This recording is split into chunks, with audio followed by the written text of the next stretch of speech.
Assalamualaikum warahmatullahi wabarakatuh. Selamat siang Bapak Ibu yang terhormat, rekan-rekan Bapak Ibu guru SMP Negeri 2 Jepara. Alhamdulillahirabbil alamin wa bihi nasta'inu ala umuri dunya waddin. Wassalatu wassalamu ala rasulillahi ajmain, amma ba'du. Puji syukur kehadirat Allah Subhanahu wa Ta'ala, Tuhan yang Maha Esa, yang telah memberikan rahmat kepada kita semua, sehingga pada siang hari ini kita dapat berkumpul dalam kegiatan diseminasi budaya positif dalam keadaan sehat walafiat. Kedua, salawat serta salam marilah kita panjatkan kepada junjungan kita Nabi Agung Muhammad SAW yang akan kita nantikan syafaatnya di yaumul akhir. Terima kasih saya haturkan kepada panjenengan semua yang telah berkenan mengikuti kegiatan siang hari ini dan telah meluangkan waktunya. Selanjutnya, tujuan saya pada siang hari ini adalah menyampaikan aksi nyata modul 1, modul yang telah saya pelajari dalam pendidikan calon guru penggerak angkatan 7. Di sini saya sudah menyelesaikan 4 sub modul. Modul yang 1.1 tentang filosofi pendidikan menurut Ki Hajar Dewantara, 1.2 tentang nilai dan peran guru penggerak, 1.3 tentang visi dan misi, dan 1.4 tentang budaya positif. Nah, pasti Bapak Ibu guru sudah pernah mendengar ya, budaya positif itu apa? Sudah pernah mendengar? Sahabat, oke. Kira-kira budaya positif itu apa? Ada yang mau berpendapat? Dari kata budaya positif, sinten? Mbak Lia, Bu Lia?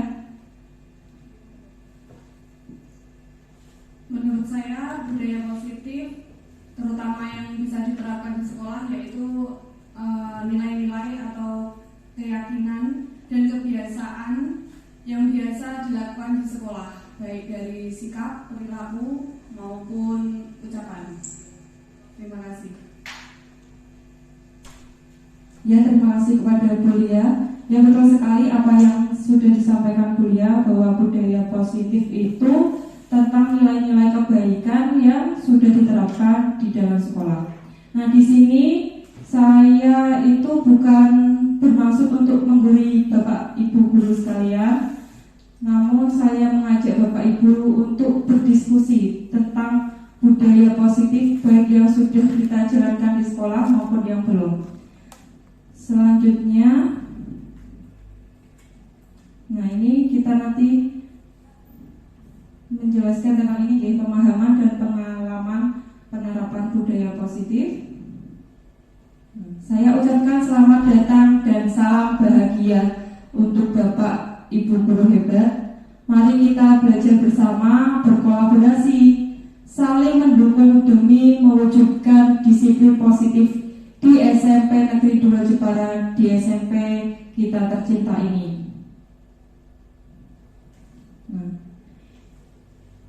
Nanti kita akan membahas tentang konsep utama modul budaya positif. Yang pertama ada perubahan paradigma belajar, yang kedua tentang disiplin positif dan nilai-nilai kebajikan universal, yang ketiga ada kebutuhan dasar manusia, yang keempat teori motivasi, hukuman dan penghargaan, kemudian posisi kontrol, keyakinan kelas, kemudian ada segitiga restitusi.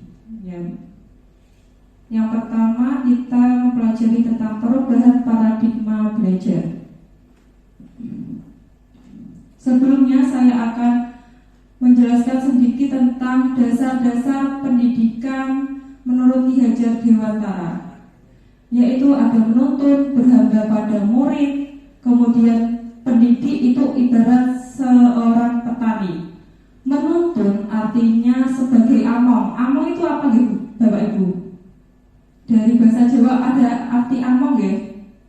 Apa itu among? Ngomong. Kalau dalam arti sehari Ya Bu, ngomong itu bahasa Indonesia apa? Apa Pak? Ya jadi itu menuntun itu amal. Jadi kita sebagai guru dituntut untuk dapat menuntun kodrat yang sudah ada pada diri seorang murid. Jadi tujuan pendidikan yaitu menuntun segala kodrat yang ada pada anak-anak agar mereka dapat mencapai keselamatan dan kebahagiaan yang setinggi-tingginya baik sebagai manusia maupun anggota masyarakat. Nah, kita pasti sudah tahu bahwa setiap individu, setiap murid itu memiliki kodratnya masing-masing, punya potensi masing-masing, ya. Ada yang suka dengan pelajaran, ada yang suka dengan olahraga, ada yang suka seni, ya ada yang suka matematika. Itu kayaknya menyindir. Nah itu ya, banyak potensi yang ada pada anak. Jadi kita itu sebagai guru memang tidak bisa menyamaratakan antara individu yang satu dengan individu yang lain. Kemudian berhamba pada murid itu artinya pendidikan itu berpihak pada murid sesuai dengan bakat dan minatnya, dan kemampuan anak bukan sesuai dengan kemauan pendidik. Selanjutnya, pendidik sebagai ibarat seorang petani. Nah, tadi kita setiap anak itu tadi diciptakan dengan kodratnya sendiri-sendiri. Ada yang sebagai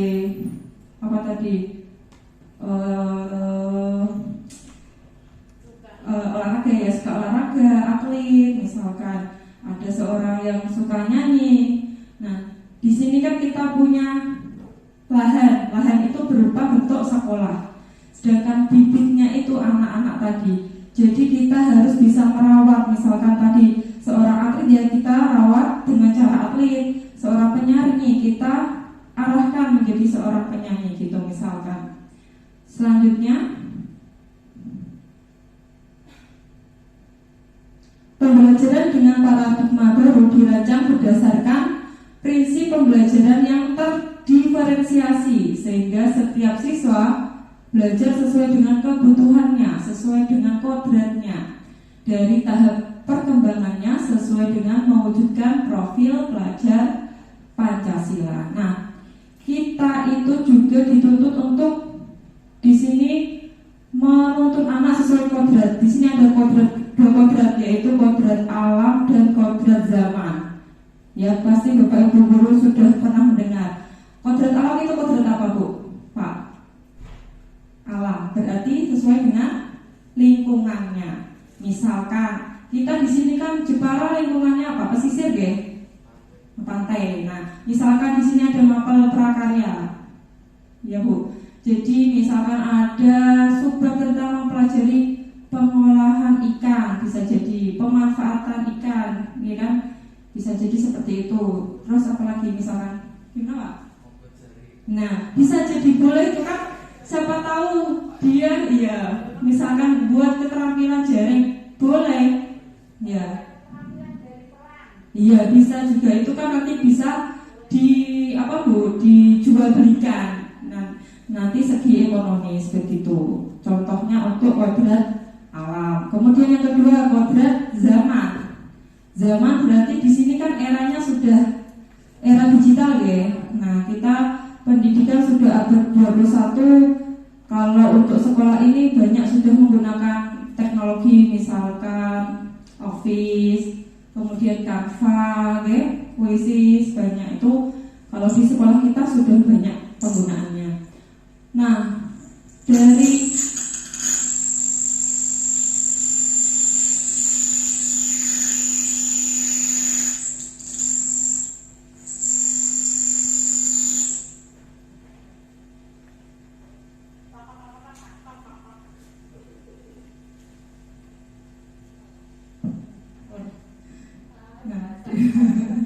ya, kita lanjutkan.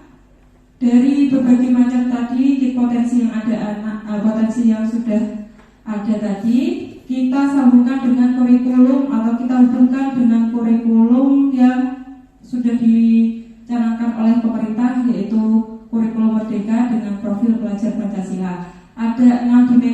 profil pelajar Pancasila apa aja Bu?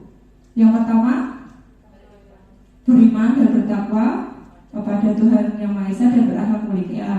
Yang kedua, gotong royong. Yang ketiga, berkebenaan global. Yang keempat, berpikir kreatif, bernalar kritis. Kemudian yang terakhir, mandiri. Nah, mandiri itu tujuan dari kelima dimensi itu Ibu. Jadi siswa itu diminta atau dituntut untuk menjadi seorang yang mandiri.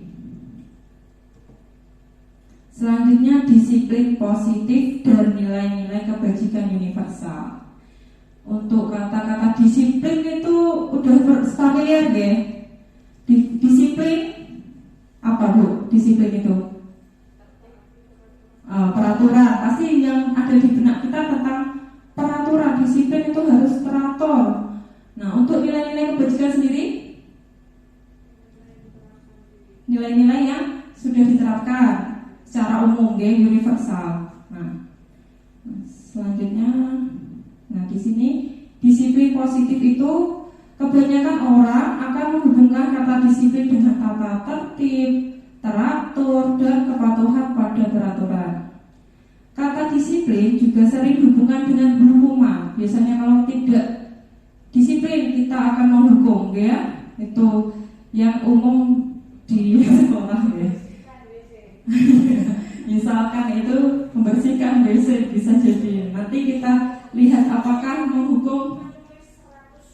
Oh iya, misalkan diulang lagi menulis kali materi hari ini 10 kali misalkan ya. Nah, kita nanti lihat apakah tepat untuk hukuman tersebut. Gimana Pak? Kurang tepat ya. Nanti kita diskusikan. Dalam budaya kita, makna kata disiplin dimaknai menjadi suatu yang dilakukan seseorang pada orang lain untuk mendapatkan kepatuhan. Kita cenderung menghubungkan kata disiplin dengan ketidaknyamanan. Jadi biasanya kalau disiplin, nggak disiplin, nanti kan misalkan Bu Nunuk sendiri coba bisa cerita anak-anak yang kurang disiplin gimana contohnya? Monggo Bu Nunuk.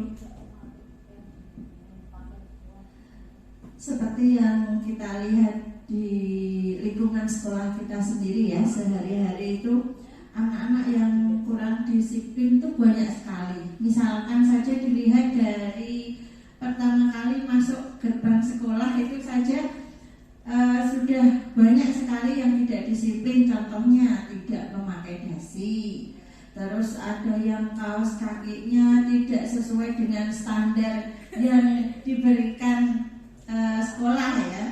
Terus untuk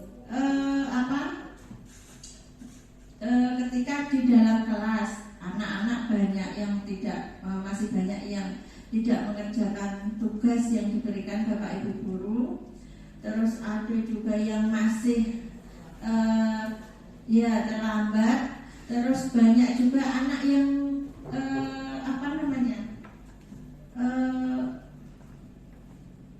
agresif dalam berperilaku. Contohnya kalau di dalam kelas itu ada Bapak Ibu guru yang mengajar itu banyak yang comong-comong sendiri.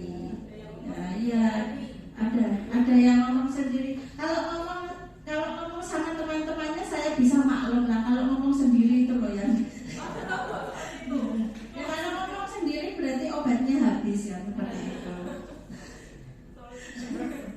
Terus ketika jam pelajaran juga banyak anak yang masih datang ke kantin atau masih jajan lah gitu.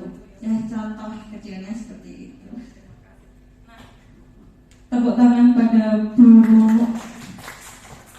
Nah, seperti itu ya, banyak sekali cerita-cerita tentang disiplin anak-anak di SMP Negeri 2 ini. Sebagai pendidik, tujuan kita adalah menciptakan anak-anak yang memiliki disiplin diri sehingga mereka bisa berperilaku dengan mengacu pada nilai-nilai kebajikan universal dan memiliki motivasi intrinsik bukan ekstrisik. Ya, motivasi intrinsik itu dari kata iya betul bijak. Jadi intrinsik itu dari dalam diri sendiri, bukan ekstrisik. Ekstrisik dari luar. Dari itu tadi ke adanya peraturan, kemudian kemudian adanya hukuman, jadi mereka terpaksa gitu loh Bu. Nah kalau namanya disiplin positif itu berarti dia harus namanya apa ya tadi, dari dirinya itu sudah menerima, sudah sadar ya, dapat hidayah dari Allah untuk ya ada kesadaran dari dalam untuk melaksanakan nilai-nilai universal tadi. Itu yang namanya disiplin positif. Nah ini ya Bu, jadi disiplin positif salah satu cara penerapan disiplin yang bertujuan untuk menumbuhkan kesadaran serta memberdayakan anak-anak untuk melakukan sesuatu tanpa sogokan, ancaman maupun hukuman. Kalau ada sogokan, ya ada ancaman, ada hukuman, berarti itu kan dari luar, motivasi ekstrinsik seperti itu Bu. Nah, disiplin sebagai bentuk kontrol diri yaitu belajar untuk kontrol diri agar dapat mencapai suatu tujuan yang mulia. Tujuan mulia ini mengacu pada nilai-nilai atau prinsip mulia yang dianut seseorang atau keyakinan seseorang. Contohnya seperti tadi dari profil pelajar Pancasila ada 6 dimensi, kemudian ada toleransi, hormat, integritas, mandiri, empati, percaya diri, tanggung jawab, dan lain sebagainya. Ini termasuk nilai-nilai universal, nilai-nilai keyakinan. Nah, sebagai seorang manusia kita pasti melakukan suatu tindakan itu dengan tujuan ya Bu Mas. Kemudian kita melakukan tujuan itu pasti pengen adanya suatu imbalan atau kebutuhan kita terpenuhi. Kebutuhan dasar manusia itu ada 5. Nah, yang pertama kebutuhan untuk bertahan hidup atau survival, kasih sayang dan rasa diterima, love and belonging, kebebasan, freedom, kesenangan, fun, kemudian penguasaan itu power. Nah, kebutuhan untuk bertahan hidup pasti Bapak Ibu sudah paham apa itu aja. Pertama, makanan, yang kedua rumah ya, yang ketiga pakaian, kemudian kesehatan dan lain sebagainya. Jadi kebutuhan untuk bertahan hidup itu termasuk fisik, ya, fisik maupun biologis, seperti itu. Kemudian untuk kasih sayang dan rasa diterima. Nah, untuk kasih sayang dan rasa diterima, misalkan saya pengen bergabung dengan kelompok jenengan, misalkan itu kan merupakan rasa diterima. Kemudian kasih sayang bisa jadi saya menyayangi atau disayangi orang lain, seperti itu. Ada juga banyak sepertinya dari murid-murid kita yang aktif ya Bu, aktif ternyata dia itu membutuhkan kasih sayang atau perhatian. Ada juga yang dia ternyata dia itu memendam atau tidak diterima oleh kelompoknya. Ya, ada yang sepertinya dibully gitu. Gimana Bu? Ya betul, dikucilkan oleh teman-temannya ya Bu. Nah, tanpa kita sadari ternyata banyak seperti itu. Kemudian untuk kebebasan sendiri itu dia ingin bergerak atau ingin mencoba sesuatu yang baru dan menarik bagi mereka. Oke. Jadi untuk kebebasan mungkin orang atau anak-anak yang kurang perhatian dari rumah, kemudian di sekolah dia melakukan perilaku yang menyimpang, kemudian mencari perhatian guru itu ya Bu. Kemudian untuk kesenangan itu dia ya ini melampiaskan, pengen di sekolah itu disenangi teman-temannya, bisa jadi seperti itu. Kemudian penguasaan power itu dia ingin lebih daripada teman yang lain. Gimana Bu? Oh iya, ada ketua suku dan ketua geng ya, biasanya seperti itu penguasaannya. Kemudian dia itu merasa lebih kompeten daripada yang lain, bisa jadi. Terus mencari-cari sesuatu sehingga dia untuk memenuhi kebutuhannya tadi. Selanjutnya ada namanya teori motivasi, hukuman, dan penghargaan. Nah, di sini ada namanya identitas gagal dan identitas sukses. Menurut Bapak Ibu, hukuman itu termasuk identitas gagal atau identitas sukses?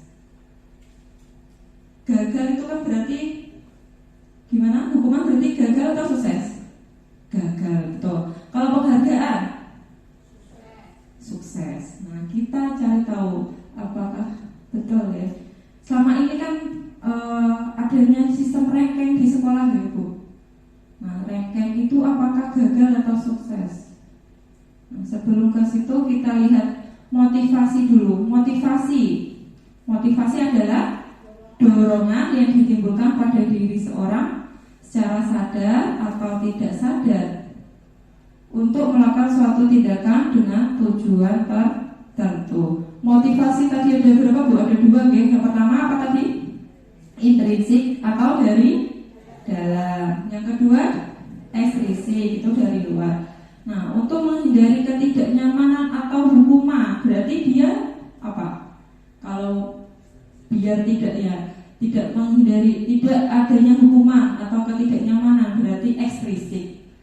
Motivasi ini bersifat internal, menghindari permasalahan yang mungkin muncul dan berpengaruh kepada mereka secara fisik, psikologis maupun tidak terpenuhinya kebutuhan mereka bila mereka tidak melakukan tindakan tersebut. Nah, tadi misalkan ada yang terpaksa memakai kaos kaki sesuai dengan standar SMP 2 biar tidak dapat hukuman dari Bu Nunuk misalkan.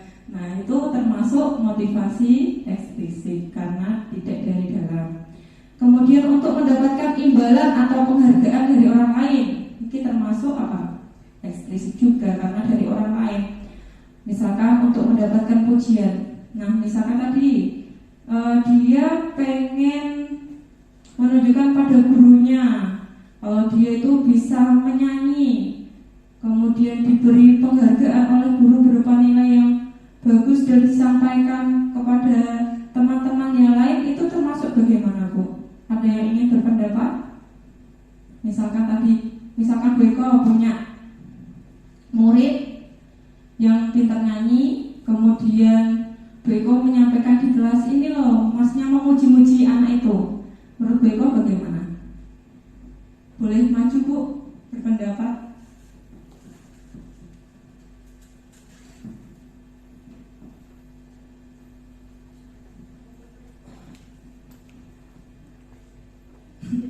Assalamualaikum warahmatullahi wabarakatuh.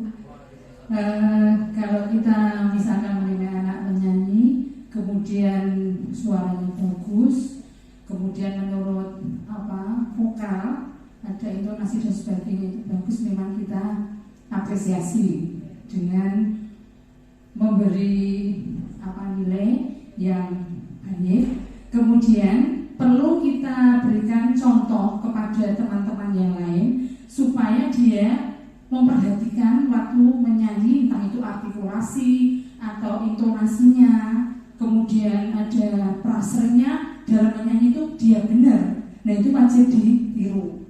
Jangan asal-asalan nyanyi, karena anak-anak sekarang itu kalau suruh nyanyi biasanya itu nggak mau buka mulut, kemudian seenaknya sendiri, tempo tidak diperhatikan, kemudian asal-asalan nyanyi. Kemudian kalau di depan dia nyanyi itu pelan, tapi kalau di belakang ngomongnya selalu keras. Terus biasanya begitu saya beri contoh. Nah, ini coba, ini ada temanmu, kalau ini diperhatikan, nah contohnya seperti ini boleh, tetapi kita tidak boleh selalu menyanjung satu orang karena nanti yang lain kok sing iku sing dipuji-puji gitu. Jadi kita samakan, pokoknya kita nanti kalau misalnya ada maju lagi, ya kita apresiasi, oh bagus, kurangnya hanya di ini, misalkan kurang artikulasinya, kurang jelas dan sebagainya. Jadi kita tidak memuji satu orang, nanti yang satu kelasnya mungkin kan merasa kok sing dikanjeng satu ya, saya kok sudah merasa bagus, saya sudah merasa maju dengan suara yang bagus, kok menurut Beko masih kurang. Tapi saya tidak pernah yang namanya anak nyanyi saya katakan jelek, kurang begini, cuma oke bagus, cuma kurangnya hanya beberapa. Jadi kalau sanjungan kepada anak itu pasti diberikan, tetapi kita jangan sampai menyakiti anak-anak yang lain intinya karena merasa kok saya paling jelek. Begitu ya Mbak. Nah, itu contoh yang biar ditiru oleh anak-anak cara menyanyi yang betul seperti apa. Begitu, terima kasih. Assalamualaikum warahmatullahi wabarakatuh. Terima kasih pada Bu Eko yang telah memberikan contoh. Jadi betul sekali ya kata Bu Eko. Walaupun ada anak yang dalam teknik menyanyi itu sangat bagus, terus diberi penghargaan berupa sanjungan, tapi tidak boleh merendahkan teman-teman yang lain. Supaya apa? Supaya supaya anak yang lain itu tidak iri, supaya anak yang lain juga termotivasi agar mereka dapat belajar bernyanyi lebih baik lagi. Kemudian yang ketiga, untuk menjadi orang yang mereka inginkan dan menghargai diri sendiri dengan nilai-nilai yang mereka percaya.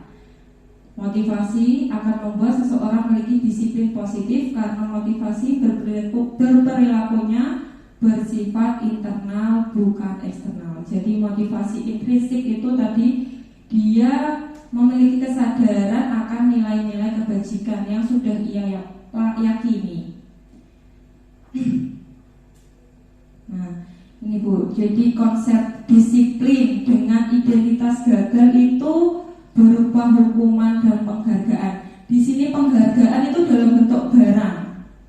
Misalkan di rumah punya anak kecil atau dulu ibu punya anak, misalkan dia sudah bisa membaca satu kalimat, terus jenengan paringi sogokan berupa es krim, ya kan Bu? Berarti kan dia punya mau belajar karena mendapatkan es krim tadi. Nah, ini penghargaannya berupa barang. Kalau berupa kalimat, oh bagus, oh tepat sekali. Nah, itu tidak apa-apa. Itu karena untuk memotivasi pada dirinya sendiri atau teman-teman yang lain. Nah, hukuman di sini sangat jelas kalau itu termasuk konsep disiplin yang gagal. Nah, di sini hukuman itu akan menyakiti. Misalkan dia bisa jadi menjadi dendam, ya kan Bu, pada gurunya. Misalkan kita aja kalau dicemomongi teman dengan kata-kata yang kasar aja udah sakit hati kadang ya Bu. Nah, setiap orang kan punya perasaan berbeda-beda. Nah, di sini kalau apalagi hukuman berupa fisik, pasti dia akan mengingat sampai dewasa nanti akan mengingat terus. Kemudian tidak nyaman, menjadi tidak suka dengan gurunya. Murid merasa takut, apalagi kalau di pelajaran saya, padahal saya tidak ngapa-ngapain itu di matematika, ya, apalagi ada bununu atau kabur itu karena dari BK. Iya, matematika itu dasarnya memang Bu. Kemudian karena hukuman itu kadang memaksa, mereka terpaksa menaati. Kalau tidak nanti dapat hukuman. Kemudian menyembunyikan kesalahan, kemudian murid menjadi rendah diri atau tidak percaya diri. Hukuman bersifat tidak terencana. Biasanya kalau ada anak yang datang terlambat, terus disuruh, kalau zaman dulu disuruh keliling lapangan dulu, ya kan Bu? Nah itu kan kadang tidak disepakati dengan teman-temannya, langsung aja gurunya minta, coba kamu sana keluar, keliling lapangan dulu 10 kali. Kayaknya dulu seperti itu, tapi sekarang tidak ada ya Bu. Kemudian masih itu mungkin latihan fisik ya Bu. Oh gitu.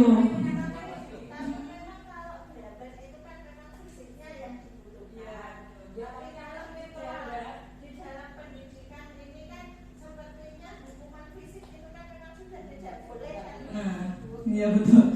Jadi di sini kita konteksnya di sekolah, di kelas kita masing-masing ya Bu. Kemudian anak atau murid tidak tahu apa yang akan terjadi dan tidak dilibatkan. Jadi tadi tidak diajak diskusi. Kalau misalkan dia terlambat, harusnya kan tanya dulu kenapa dia terlambat, alasannya apa, kira-kira bagaimana kamu menyelesaikan ini gitu. Hukuman bersifat satu arah. Jadi dari pihak guru memberikan, kemudian murid terpaksa menaati. ya kan Bu, yang ada yang suruh lari tadi, ya udah daripada tambah hukumannya gitu kan Bu misalnya. Kemudian hukuman yang diberikan bisa berupa fisik maupun psikis. Anak-anak disakiti oleh suatu perbuatan atau kata-kata. Nah, kata-kata juga tadi bisa menyinggung psikis anak. Nah, ini konsep disiplin yang gagal yang kedua yaitu penghargaan. Di sini penghargaan secara benda ya. Pengaruhnya jangka pendek dan jangka panjang. Jangka pendeknya tadi misalkan anak bisa membaca satu kalimat diberi es krim, dan nanti bisa satu paragraf diberi apa? Pasti gitu kan Bu? Ya kan Bu? Ya. Ini juga kita sebagai guru mengedukasi untuk kepada selain kepada murid, kepada anaknya juga. Kemudian penghargaan itu tidak efektif karena dia pengen imbal balik, ada ya kan Bu, ada imbal baliknya. Gimana Bu? Iya, karena tidak dari dalam diri sendiri tadi. Penghargaan akan merusak hubungan. Contohnya misalkan tadi ada anak yang pintar matematika terus saya puji-puji misalkan. Nah, anak-anak yang lain jadi iri. Kemudian kita disangka untuk apa Bu namanya? Pilih kasih. Okay. Kemudian penghargaan mengurangi ketepatan, menurunkan kualitas, dan mematikan kreativitas. Jadi kalau misalkan sudah dapat es krim, terus nggak mau belajar lagi, nggak mau berlatih yang lebih keras lagi, seperti itu. Kemudian penghargaan itu menghukum.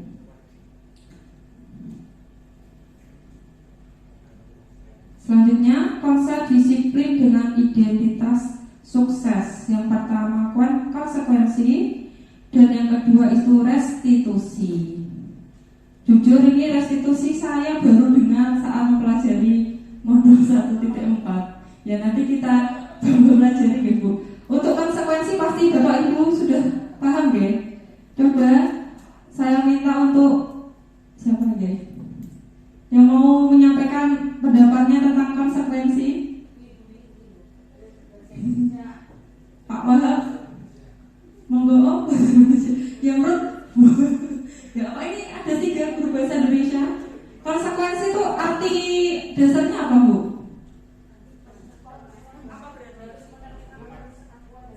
Harus menerima konsekuensi, akibatnya Bu. Nah, hasil. Nah, akibat dari suatu perbuatan. Nah, betul. Jadi misalkan anak ibu di rumah itu menumpahkan air di dalam gelas, nggak sengaja misalkan. Nah, konsekuensinya biasanya ibu bagaimana sikapnya? Bunda mungkin bisa bercerita. Pasti putranya pernah menumpahkan dulu waktu kecil. Konsekuensinya adalah misalkan menumpahkan air, suruh ambil lap kan ibu. Kalau ini dilap, nah kalau karena kamu melakukan kesalahan, ya bersihkan. Siapa berani berbuat, berani bertanggung jawab. Ya, betul sekali. Konsekuensi itu akibat. Gimana Bu?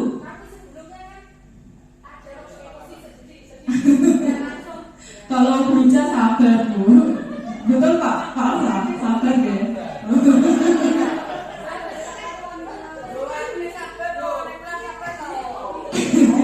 Ya pasti manusiawi gitu. Gak sedikit naik pasti. Ya. Tapi kita sebagai orang tua misalkan di rumah lebih baik diam dulu, istighfar dulu mungkin ya Bu, baru mengatakan kalau tadi berbuat, siapa yang berani berbuat, dia bertanggung jawab seperti itu. Oh. Nah, makanya ini Bu, kita diskusi bareng ya. Dari sini kita dapat melaksanakan nanti di kelas, terutama maupun di rumah. Apalagi yang masih punya balita, itu pasti membuat sedikit emosi. Nah, kita perlu mengepres tadi, menurunkan emosi. Ya lebih baik itu tadi diam dulu, berpikir gimana ya konsekuensi yang bagus seperti itu. Yeah. Nah, di sini ada perbedaannya, beberapa identitas gagal dan sukses. Ibu, konsekuensinya harus terjadi, kemudian restitusi itu pilihan. Nah, nanti saya jelaskan apa itu restitusi.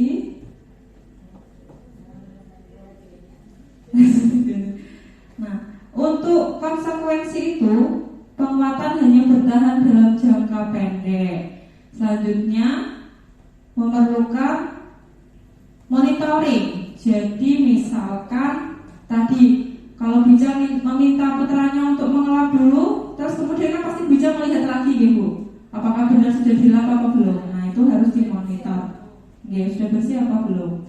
Kemudian membantu penerapan mengikuti peraturan dalam masyarakat dan lain sebagainya, ya. Nanti ini perbedaannya. Nah, sekarang kita masuk ke restitusi. Apa itu restitusi? Yaitu proses menciptakan kondisi bagi murid untuk memperbaiki kesalahan mereka sehingga mereka bisa kembali pada kelompoknya dengan karakter yang lebih kuat. Itu menurut Gosen 2004. Kemudian restitusi juga merupakan proses kolaboratif yang mengajarkan murid untuk mencari solusi untuk masalah mereka dan membantu murid berpikir tentang orang yang seperti apa yang mereka inginkan dan bagaimana mereka harus memperlakukan orang lain. Jadi restitusi itu gini, kalau misalkan ada murid yang melakukan pelanggaran, kita mencoba untuk berdiskusi dengan mereka. Jadi tidak asal langsung menghukum atau menyalahkan. Jadi mereka itu kita arahkan untuk kembali ke jalan yang benar, seperti itu Bu. Kalimatnya seperti itu. Nah, nanti ada namanya segitiga restitusi, langkah-langkah untuk melaksanakan restitusi. Nah, ciri-cirinya ada banyak ini Bu, namanya restitusi bukan untuk menebus kesalahan, namun belajar dari kesalahan. Ya, Bu, jadi mereka itu kalau melakukan kesalahan tadi bukan kita harus gimana menyelesaikan, tapi mereka yang berpikir sendiri. Iya, belajar dari kesalahan karena pengalaman itu yang paling berharga, ya. Kemudian restitusi itu memperbaiki hubungan. Misalkan kita nggak cocok dengan si A, gimana caranya kita memperbaiki hubungan dengan si A tadi? Ya, itu dengan cara restitusi. Kemudian restitusi itu tawaran bukan paksaan. Kalau hukuman tadi kan suatu paksaan. Kamu harus ini, harus itu, pakai atribut ini, pakai atribut itu. Kalau restitusiku, dia mau berpikir sendiri. Gimana cara saya menyelesaikan? Gimana cara saya supaya menaati? Jadi guru itu mengarahkan, bukan apa namanya langsung kamu harus membersihkan itu, bukan. Tapi biar mereka yang berpikir sendiri. Kemudian gimana Bu? Iya, jadi iya namanya itu berakibat ya Bu. Misalkan ada kayak gini, pasti nanti konsekuensinya seperti ini. Restitusi itu menuntut untuk melihat ke dalam diri, kemudian mencari kebutuhan dasar yang mendasari tindakan tadi. Kalau misalkan dia lapar, berarti kebutuhan dasar yang tidak terpenuhi apa? Survival tadi ya, bertahan hidup ya. Nah, misalkan lagi di rumah tidak diperhatikan oleh orang tuanya, di sekolah makanya dia mencari perhatian guru, berarti kebutuhan yang tidak terpenuhi apa Bu? Iya, kasih sayang dan rasa diterima misalkan. Kemudian mencari biasanya restitusi diri adalah cara yang paling baik. Jadi dari pada konsekuensi restitusi itu cara langkah-langkah yang paling baik dalam menyelesaikan permasalahan. Gimana Pak? Winning solution ya. Kemudian restitusi fokus pada karakter bukan tindakan. Jadi kita mengarahkan bagaimana dia kembali ke karakter yang benar, tanggung jawabkah atau percaya diri kah atau yang lain. Kemudian restitusi itu menguatkan, fokus pada solusi, kemudian mengembalikan murid yang berbuat salah tadi pada kelompoknya. Jadi setelah dia berpikir gimana restitusinya dengan diarahkan gurunya, dia bisa kembali dengan ke jalan yang benar ya Bu, ke kelompoknya. Ya Bu. Bentar Pak, bentar. Baik, terima kasih. Nah, seandainya ada anak yang di situ ketika melakukan kesalahan, tetapi dia tidak sesuai dengan konsep-konsep itu yang sudah dijelaskan, misalnya dia itu tidak ada beberapa pilihan, misalnya ini apa, bagaimana caranya, tidak mau misalnya, itu cara supaya anak tersebut bisa melakukan hal itu gimana itu caranya? Misalnya memecahkan apa jendela, misalnya kaca jendela. Nah di situ dia itu kebetulan tidak mau berpikir dengan seperti teman-temannya misalnya. Jadi terus terserah gitu, nggak mau tahu misalnya, intinya seperti itu. Nah mungkin ada yang ingin berpendapat terlebih dahulu. Monggo. Pak Bika mungkin apa Pak Handi, ada yang ingin berpendapat? Monggo Pak Andi. Ya ini kita diskusi, mungkin nanti ada jawaban yang lain. Monggo Pak Andi. Apa Pak Bika dulu atau Bu Nunuk? Iya.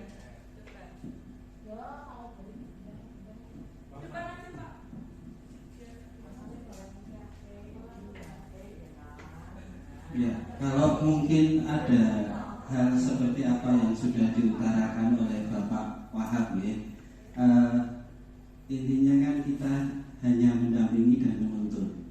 Nah, paling tidak kita mencoba dari hati ke hati bahwa ya intinya satu, jangan menjudge anak dulu bahwa anak itu salah, itu satu.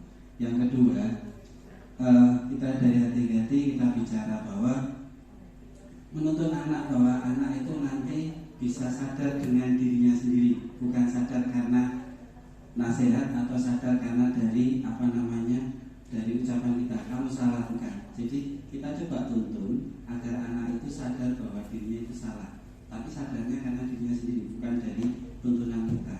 Contoh misal, kalau seperti kaca pecah itu sebenarnya tindakan itu sesuai dengan keyakinan yang sudah kita buat bersama atau tidak.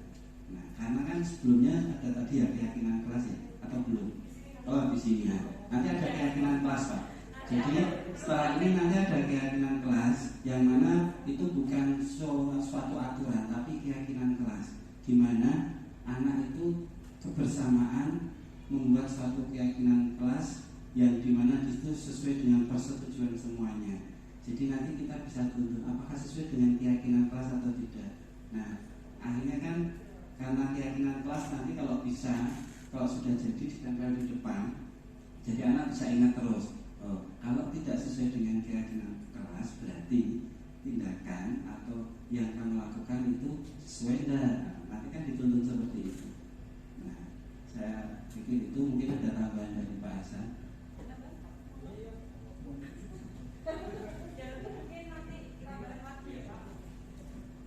Terima kasih Pak Dwika, beri aplaus dulu buat Pak Dwika. Selanjutnya Pak Andi, monggo memberi tambahan masukan. Cuma apa? Ini biar. Jadi tidak terlihat. Apa yang disampaikan Pak Burhan tadi, anak-anak yang apa ya, dalam bahasa Jepang kan bluboh gitu ya. Apa? Gimana? Artinya tidak peduli cuek ratusan gitu ya. Itu memang tantangan, dan apa yang akan kita lakukan tadi, apa yang disampaikan Bu Atika sebagai narasumber ini sebagai cara restitusi tadi, memang menyikapi hal yang seperti itu. Jadi menyadarkan anak itu tanpa apa tadi hukuman, konsekuensi. Jadi dengan budaya yang positif, menambah tadi dari apa yang disampaikan Pak Dwika tentang membuat kesepakatan. Jadi anak itu kita kembalikan kesepakatan atau yang artinya adalah sebuah kontrak lah ya, namanya sebuah kontrak. Jadi ini loh, kamu memecahkan kaca ini dengan kerugian ini kan hal yang tidak baik kan gitu.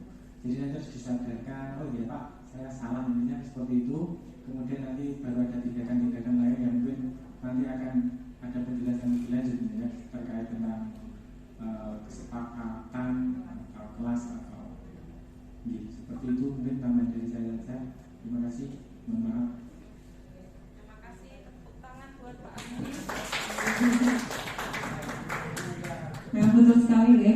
Kita di sini sebagai guru itu ditugaskan untuk menuntun siswa kita. Jadi kita bisa mengarahkan tanpa menghukum, tanpa memaksa murid untuk menaati, karena nanti di materi berikutnya ada namanya keyakinan kelas. Keyakinan kelas itu dibentuk dari nilai-nilai universal yang telah kita pelajari yang tadi Bu. Begitu Pak Wahab. Selanjutnya ini ya, misalkan Iva kurang menguasai pelajaran matematika sehingga pada saat pembelajaran tersebut berlangsung dia lebih banyak berdiam diri atau menggambar di buku pelajarannya. Pada saat guru matematikanya Pak Seno menanyakan pertanyaan, Iva jadi gugup dan tak sengaja menjatuhkan tasnya dari kursi, serta tiba-tiba menjadi gagap pada saat berupaya menjawab karena dia tidak siap tadi ya. Seluruh kelas pun tertawa melihat perilaku Iva yang bicara tergagap dan terkejut tersebut. Pak Seno pada saat itu membiarkan teman-teman Iva menertawakan dan Iva tergagap dan malu luar biasa. Nah ini biasanya sering terjadi gitu, karena dia nggak siap, kemudian apa jatuh gitu. Kemudian ini termasuk yang mana hukuman, mana konsekuensi, mana restitusi coba. Kalau hukuman tadi disebutkan di paragraf, Iva itu disuruh maju ke depan berdiri di depan kelas sambil menunjuk hidungnya karena dia tidak bisa menjawab tadi, dihukum. Kemudian guru menjadi marah dan siswanya menjadi takut. Konsekuensinya murid mengikuti, misalkan karena kamu tadi tidak memperhatikan bapak, kamu tidak ada jam istirahat. Saat jam istirahat kamu ada jam tambahan misalkan. Dibuat oleh guru dan murid mentaati peraturan itu. Kemudian untuk restitusinya, guru menanyakan keyakinan diri tadi. Misalkan tadi memecahkan kaca, kita kembali ke keyakinan yang sudah kita buat dengan membantu anak untuk menyelesaikan masalah. Kemudian guru terbuka dan siswa menghormati dirinya dan orang lain. Jadi dia itu menyelesaikan masalah itu tanpa merendahkan dirinya Pak. Jadi dia itu kan menyelesaikan sendiri, berpikir sendiri gimana solusi yang terbaik untuk dirinya. Seperti itu. Selanjutnya 5 posisi kontrol. Nah, ada penghukum, pembuat rasa bersalah, teman, pemantau, manajer. Kira-kira Bapak Ibu sebagai posisi yang mana biasanya? Penghukumkah, pembuat rasa bersalah, teman, pemantau, atau manajer? Teman bisa jadi, apalagi yang manajer. Mantap itu. Apalagi Pak? Yang biasanya banyak itu kan penghukum ya. Nah, sekarang kita bahas satu-satu. Contoh di sini ada kasus murid itu sering terlambat saat masuk jam pergantian jam pelajaran itu loh Bu. Jadi udah bel, dia itu masih keliling-keliling kelas, misalkan keliling-keliling sekolah, apalagi sekolah kita yang sangat besar ini. Nah, kalau sebagai penghukum, contoh kalimatnya seperti ini. Terlambat lagi, pasti terlambat lagi. Selalu datang terlambat. Kapan bisa masuk ke kelas tepat waktu? Sana berdiri langsung di strap gitu. Itu kan termasuk penghukum ya. Aduh, kira-kira ini apa saya gede waktu terus.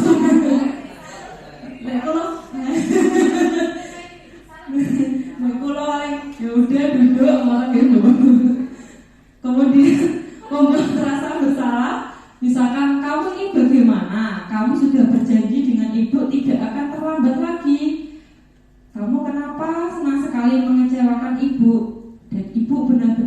jelas sekali. Nah, jadi membuat anaknya itu langsung, aku kok ngejawabnya Bu Iki ya, gitu, misalkan gitu, langsung wah marah, iya. Jadi kata-kata kamu sudah mengecewakan ibu. Kalau dulu bagaimana? Nah itu biasanya itu langsung sana keluar. Wah, kalau bahasa Inggris gimana Bu? Get out gitu deh. Nah teman, sekarang kalau sebagai teman, ayolah bagaimana kamu? Kemarin kamu sudah janji kepada bapak bukan? Kenapa terlambat lagi? Nah kalau teman itu biasanya kan lebih halus, ya kan Pak Bu? Oh bapak iya, ada bapak itu. Kalau ibu nggak bisa, emang nggak bisa, kita bisa gimana? Oh kalau nah sudah tidak apa-apa, duduk sana, berarti langsung memaafkan. Itu biasanya kan teman Bu. Kemudian pemantau. Kalau pemantau itu gimana? Pak Febri ini biasanya dilakukan Pak Febri. Apakah kamu sudah mengerti konsekuensi yang harus dilakukan bila terlambat? Nah, kalau pemantau ini lebih ke konsekuensi. Tahu ya. Ini biasanya banyak yang melakukan seperti ini. Pemantau juga banyak. Kemudian manajer, apakah kamu tahu kesalahanmu? Nah, jadi ditanyakan, kira-kira bagaimana kamu akan memperbaiki masalah ini? Seperti itu. Dari kelima ini, kira-kira yang mana yang paling tepat, Bu? Kira-kira penghukumkah, bersalah, teman, atau pemantau, manajer, yang mana? Yang paling bagus menurut Bapak Ibu? Manajer, betul sekali. Jadi kalau manajer itu kita mengarahkan salahmu di mana, kemudian cara memperbaikinya gimana, betul, tanpa paksaan. Gimana? Nah ini selanjutnya, kalau sebagai teman sepertinya jarang ya Bu, kita guru dan murid itu kan punya kasta, enggak kasta apa namanya Bu? Perbandingan, ya saling menghormati harusnya ya Bu. Iya tingkatan itu. Jadi kalau sebagai teman kira-kira ya paling di ini membuat rasa bersalah ya kebanyakan. Jadi dari setelah ini kita keluar dari ruangan, kalau bisa kita mencoba menerapkan sebagai manajer. Jadi kita harus mencari tahu kenapa dia terlambat, alasannya apa, kemudian bagaimana cara menyelesaikannya tadi. Nah, di sini, ini yang paling penting, keyakinan kelas. Keyakinan kelas.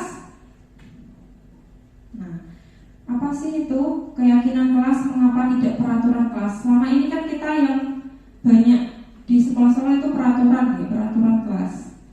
Nah, sebelumnya kita telah dulu mengapa kita memiliki peraturan tentang penggunaan helm saat mengendarai motor. Kenapa Bu? Kenapa pakai helm? Biar apa?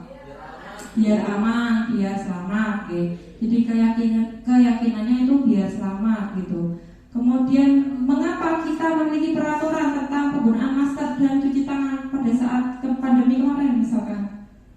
Biar sehat. Nah, kesehatan termasuk keyakinan kelas. Jadi keyakinan kelas itu berupa, nah di sini bersifat lebih abstrak daripada peraturan yang lebih rinci dan konkret. Jadi lebih umum kayak tadi, keselamatan, kesehatan seperti itu. Itu namanya keyakinan.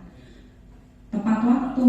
Nah, kemudian keyakinan kelas berupa pernyataan-pernyataan universal. Jadi berbentuk kalimat umum.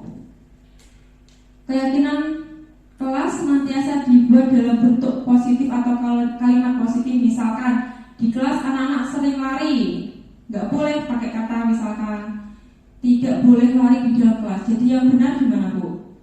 Kira-kira biar kalimatnya positif. Nah betul Bapak Pak Alsa. Jadi berjalannya yang baik di dalam kelas misalkan. Nah duduk yang baik di dalam kelas misalkan. Enggak, tidak boleh, kan ada kata tidak atau bukan biasanya kan itu termasuk kalimat negatif. Kemudian keyakinan kelas hendaknya tidak terlalu banyak sehingga mudah diingat dan dipahami oleh semua warga kelas. Jadi misalkan 3 poin, 5 poin, yang penting mereka itu paham dan mengerti dan bisa melaksanakan, utamanya seperti itu. Kemudian keyakinan kelas sebaiknya sesuatu yang dapat diterapkan di lingkungan tersebut. Jadi ini namanya juga kelas, jadi bisa tergantung sama kelasnya. Kalau kelasnya rame butuh seperti apa, tergantung sama situasinya. Kemudian semua warga kelas hendaknya ikut kontribusi dalam pembuatan keyakinan kelas lewat curhat pendapat. Selanjutnya bersedia meninjau kembali keyakinan kelas dari waktu ke waktu.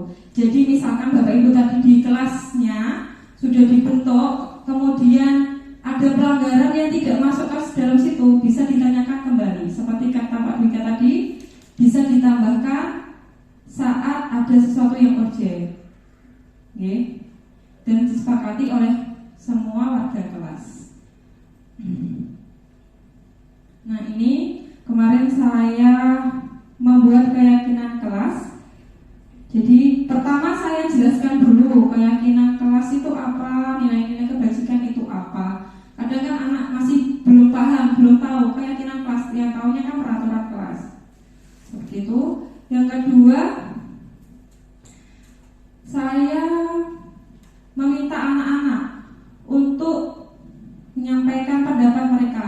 Apa sih yang mereka inginkan? Apa sih kelas impian mereka? Supaya kelasnya itu menjadi nyaman, teratur, dan lain sebagainya. Jadi lewat curhat seperti itu. Di sini saya pakai ini ya Bu, apa namanya ini bacanya, Padlet, apa Pak? Padlet. Kemudian, nah ini anak-anak mengisi lewat Padlet ini, dan setelah itu kami bersama-sama, saya dan murid-murid kelas 8F di sini membuat 4 keyakinan. Karena di sana di 8F itu ramai sekali. Nah, dan di situ kebanyakan sudah mencurahkan tadi. Kelas saya itu Bu rame, kemudian tidak kompak, katanya seperti itu. Ya udah kita bikin. Nah, setelah itu kita buat kesepakatan kelas dan ditandatangani anak, ditempelkan dalam dinding mading mereka. Di kelas kan itu ada masing-masing mading ya. Nah, seperti itu.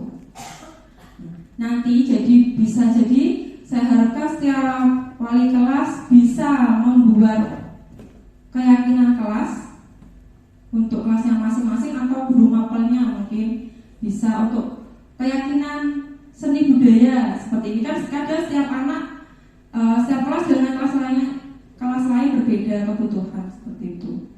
Nah, bisa kalau untuk keyakinan dalam sekolah itu kan masih luas ya Bu. Sepertinya masih karena banyak, apalagi kondisi sekolah kita kelasnya besar, jadi kurang. Kalau lebih pas itu untuk keyakinan kelasnya tadi. Jadi masing-masing kelas atau masing-masing mapel boleh. Nah, terakhir ini ada namanya segitiga restitusi. Jadi tadi kan ada namanya restitusi. Kalau segitiga restitusi ini langkah-langkahnya bagaimana kita menyelesaikan masalah.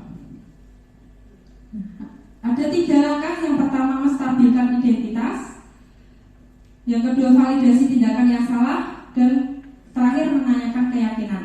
Jadi menstabilkan identitas di sini berperan menggeser identitas murid dari gagal menjadi sukses. Jangan mengkritik murid yang gagal. Contohnya misalkan dengan itu tidak boleh langsung kamu salah, kamu begini begitu.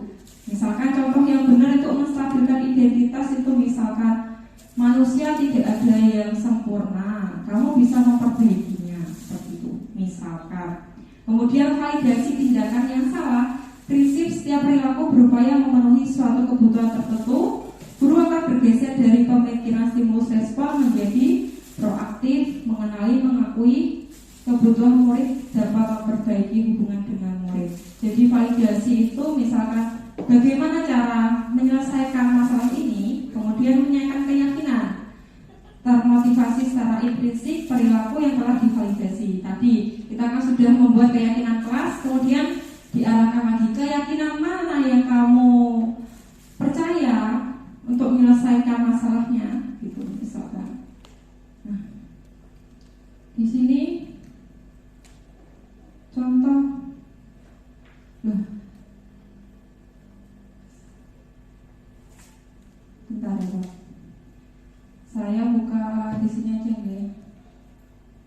segitiga restitusi yang sudah saya buat di kelas 8D. Kasus pertama itu anaknya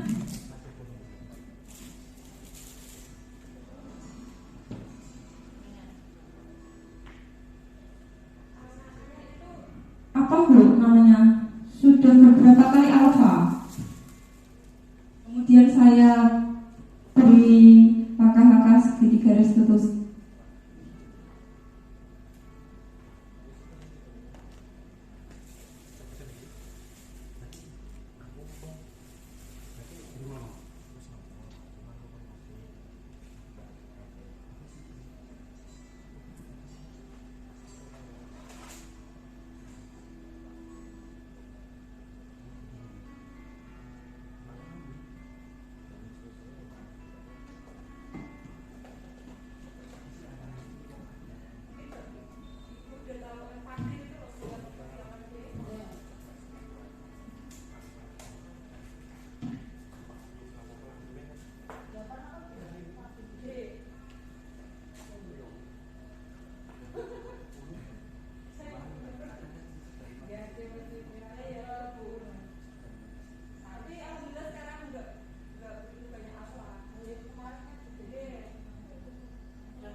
Sekilas ini, nah ini tindakan yang salah, kamu terlambat, kenapa alasanmu seperti itu.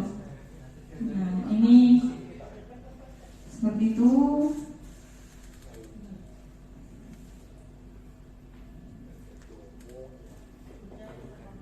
Ya ini ya itu Bu, tadi ada plus minusnya.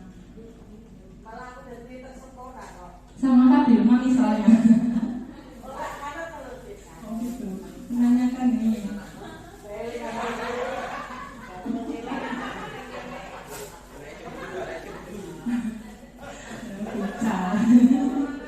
Ya, ini anaknya rumahnya pekong lah deket Bu. Lah tak tanya kok kenapa terlambat? Nggak pernah masuk. Padahal 5 menit kan Bu. Pekong Bu. Nah, bulungan itu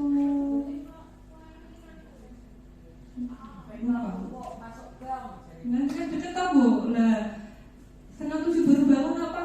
Setengah 7 nggak nyanda pulang.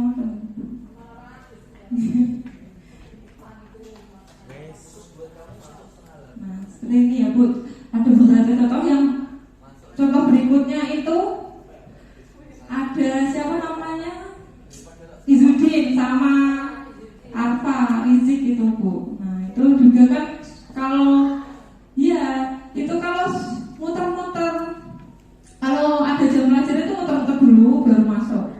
Nah ini nanti, oh ini nanti tanggapan murid di.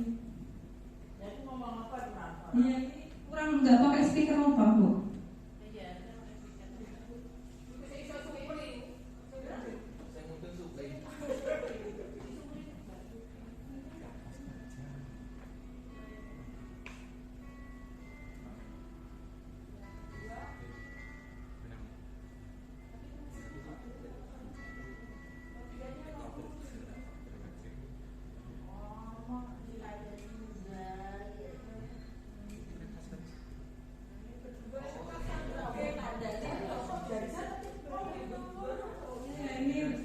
Besti makanya iya itu sedikit lucu, aslinya lucu Bu, tapi lagi memang seperti itu karakternya Bu.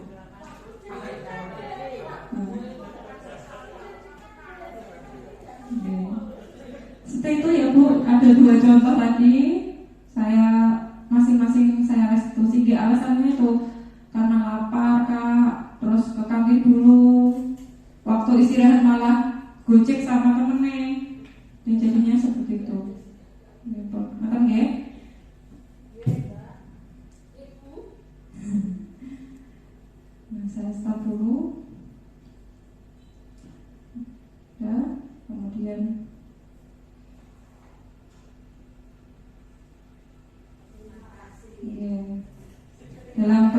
dalam program disiplin positif, hendaknya guru memiliki standar kepribadian profesional dan sosial yang baik, di mana guru mampu berefleksi pada posisi kontrolnya saat ini, bagaimana perjalanan dirinya sebagai seorang among, tadi menuntut posisi manajer yang menuntut murid-murid menjadi insan yang mandiri, merdeka, dan bertanggung jawab. Terima kasih. Mungkin ada yang ingin berpendapat lagi atau bertanya lagi? Sampun? Nah, oke. Ya, cukup dari saya. Misalkan ada kekurangan, saya mohon maaf. Semoga kedepannya kita dapat saling mendukung, saling menerapkan tadi, dan restitusi, ada sekitar ke restitusi, keyakinan kelas, dan lain sebagainya. Sekian dari saya. Wabillahi taufiq wal hidayah. Wassalamualaikum warahmatullahi wabarakatuh.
Assalamualaikum warahmatullahi wabarakatuh. Perkenalkan, nama saya Geni Zakia Karisma Ningtyas. Nama saya Nelly Putri Agustina Arlinda. Kami berdua dari kelas 8F.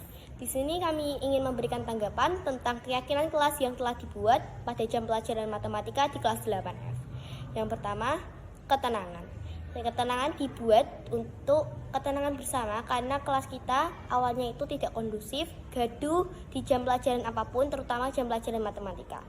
Ketenangan dibuat dengan cara menghormati dan menghargai sesama. Jadi dengan adanya menghormati dan menghargai sesama, kita dapat menciptakan ketenangan yang sangat nyaman, yang membuat nyaman kelas kita. Yang kedua, ada menjaga kebersihan dan kerapian kelas. Sebelumnya kelas kita itu benar-benar kotor, banyak debu dan banyak kertas-kertas berserakan. Namun setelah dibuat keyakinan untuk menjaga kebersihan dan kerapian kelas ini, kita pun menjadi nyaman karena kelas kita bersih dan pembelajaran menjadi lancar.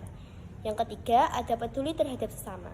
Awalnya ada beberapa anak yang tidak mengerti tentang pelajaran, namun dia malu untuk bertanya kepada guru. Tapi teman-temannya tidak ada yang peduli, cuek, dan acuh tak acuh tidak memperdulikan dia bisa atau tidak. Jadi memikirkan diri sendiri. Setelah dibuat ini, keyakinan kelas tentang peduli terhadap sesama, beberapa anak bisa terbantu dengan adanya kesadaran diri dari teman-teman sekelasnya. Yang keempat, komitmen untuk melaksanakan ketiganya. Komitmen untuk melaksanakan ketiganya datang dari dalam diri masing-masing siswa. Jadi, adanya kesadaran diri itu penting sekali untuk melaksanakan keyakinan kelas ini.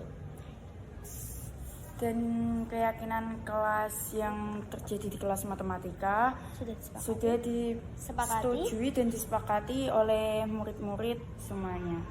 Dengan bukti adanya tanda tangan dari 32 siswa. Dan semuanya alhamdulillah setuju atas kesepakatan kelas yang sudah dibuat. Terima kasih atas perhatiannya. Wassalamualaikum warahmatullahi wabarakatuh. Oke, assalamualaikum warahmatullahi wabarakatuh. Menurut saya program calon guru penggerak itu sangat bagus sekali ya. Bahkan saya sangat punya keinginan kalau semakin banyak guru yang mengikuti program ini, maka sekolah itu akan semakin bagus. Karena apa? Calon guru penggerak itu ditempa dengan berbagai tugas, dengan berbagai materi yang saya yakin itu sangat luar biasa ya, membekali mereka untuk menjadi calon-calon guru yang memang profesional, dan juga mengimbaskan kepada teman-teman mereka ya, sebagai contoh yaitu budaya positif dan kesepakatan kelas. Itu juga sangat bagus ya materinya, karena dimana anak-anak itu nanti diajak untuk membuat kesepakatan yang harus dilaksanakan bersama-sama tanpa adanya paksaan. Nah, materi ini juga membuka wawasan saya secara pribadi dan mungkin beberapa teman guru yang lain yang mungkin selama ini menganggap bahwa guru itu membuat peraturan sendiri ya. Kita buat peraturan A, B, C dan sebagainya, kemudian anak-anak harus manut. Kalau tidak maka ada punishment. Tapi dengan adanya materi kesepakatan kelas, kemudian budaya positif, saya kira anak-anak nanti akan tidak terpaksa untuk melakukan sesuatu ya, untuk melakukan sesuatu yang baik, karena yang namanya kepribadian yang baik, kemudian budaya yang baik itu memang harus diterapkan dari sejak dini sampai akhirnya mereka nanti mampu menerapkannya dalam kehidupan nyata, yaitu di masyarakat. Oke, terima kasih. Assalamualaikum warahmatullahi wabarakatuh. Terima kasih pada teman-teman guru CGP ini telah melakukan diseminasi, melakukan pengimbasan pada teman-teman terkait dengan budaya positif di sekolah. Saya sebagai pimpinan sangat mendukung dan mengapresiasi. Mudah-mudahan apa yang telah Bapak Ibu lakukan ini bisa menambah semakin majunya SMP Negeri 2 Jepara dan juga bisa meningkatkan kualitas pembelajaran di SMP 2 Jepara yang pada akhirnya nanti menjadikan mutu pendidikan itu semakin meningkat. Dan untuk kegiatan CGP ini memang kegiatan yang sangat positif dan harus mendapat dukungan penuh dari sekolah. Oleh karena itu saya sebagai pimpinan memberikan dukungan sepenuhnya untuk panjenengan semua melaksanakan kegiatan-kegiatan ini. Di antaranya jika nanti memerlukan bantuan dari teman-teman bisa disampaikan pada kami, sehingga apa yang menjadi tujuan pemerintah diseminasi tidak hanya yang jenengan terima dari kegiatan-kegiatan CGP tidak hanya berguna bagi diri pribadi para CGP, tetapi juga pada akhirnya bisa mengimbas pada teman-teman, bisa mengikuti semuanya, dan peningkatan kompetensi teman-teman yang belum mengikuti CGP juga bisa lebih baik di dalam melaksanakan kegiatan pembelajaran terkait dengan apapun, misalnya terkait dengan kegiatan-kegiatan yang ada di sekolah, kemudian bagaimana menyampaikan atau pemberian budaya positif kepada anak-anak, dan juga mungkin kondisi budaya yang selama ini kurang baik bisa diperbaiki menjadi lebih baik, budaya pembelajaran bisa lebih meningkat, kemudian komunitas belajar yang ada di sekolah juga lebih efektif dengan adanya kegiatan CGP yang kebetulan untuk angkatan ini diikuti oleh 4 orang. Demikian saya kira tanggapan saya sebagai pimpinan terkait dengan program CGP yang telah jenengan ikuti bersama, dan mudah-mudahan sekali lagi kami selalu berharap jenengan mengikuti dengan sebaik-baiknya, dan nanti juga teman-teman yang lain yang belum mengikuti bisa.